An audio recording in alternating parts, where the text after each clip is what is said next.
మన ఆంధ్రాలో ఓ బెంగుళూరు మాదిరి, ఓ చెన్నై మాదిరి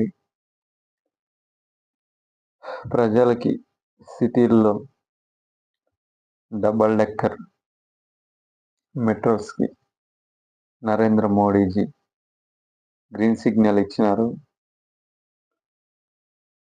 పిపిపి మోడల్లో 2018-19 కల్లా 2028-2029 కల్లా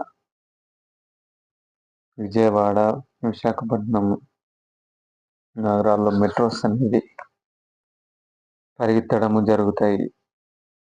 పబ్లిక్ ట్రాన్స్పోర్ట్ అవసరమని మెట్రోస్ ఇంటర్నేషనల్ స్థాయిలో ఉండాలని చేస్తున్నారు. దీనివల్ల డబల్ సర్కార్ అనేది గ్రోత్ ఇంజిన్ పెరుగుతుంది.